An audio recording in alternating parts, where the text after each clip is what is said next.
वैसे तो चारों नवरात्रि ऐसी हैं जिससे हमें चारों पदार्थ की प्राप्ति हो जाती है, और इसके लिए अनुष्ठान करना ये गलत भी नहीं है, क्योंकि मांगना बिल्कुल ही अच्छा नहीं है। लेकिन बच्चा जब अपनी माँ से मांगता है तो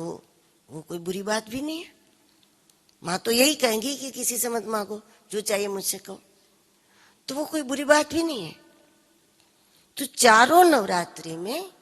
हमें चारों पदार्थ की प्राप्ति हो सकती है, लेकिन फिर भी धर्म भावना की वृद्धि के लिए केवल इसी हेतु से कि मेरी धर्म भावना बढ़े, मेरी आस्तिकता बढ़े, अस्तित्व के प्रति मेरी श्रद्धा दृढ़ीभूत हो, इसमें स्थिरता आ जाए, इस भावना से अनुष्ठान माघ में किया जाता है। माघ नवरात्रि हमारी धर्म भावना को दृढ़ीभूत करने के लिए महत्वपूर्ण है। और अर्थ प्राप्ति के लिए, लेकिन ये नहीं कि हम रातों रात धनवान हो जाए, इस प्रकार से हमें अर्थ मिले, नहीं, परमार्थ के लिए हमें अर्थ चाहिए। अर्थ तो चाहिए लेकिन हेतु परमार्थ। तो जब हमें परमार्थ के हेतु से अर्थोपार्जन करना है और उसमें हमें अधिक से अधिक सफलता प्राप्त करनी हो, तो इसके लिए चैत्र नवरात्रि में अनुष्ठान इस भावना से किया जाए तो निश्चित रूप से हमें परमार्थ के लिए अर्थोपार्जन करने में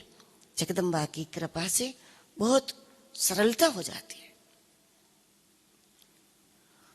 मन में कोई इच्छा पड़ी है, कोई कामना पड़ी है कि जीवन में ये हो जाए, मेरे द्वारा इतना हो जाए, हम जीवन में इतना कुछ सफल कर ले, इतना कोई कार्य कर ले, इस प्रकार की कोई कामना है, तो उसकी सिद्धि के लिए आषाढ़ में नवरात्रि है, उसमें इसके लिए संकल्प किया जाए और अनुष्ठान किया जाए तो निश्चित रूप से हमारी मनोकामना की सिद्धि इससे होती है। और शारदीय नवरात्रि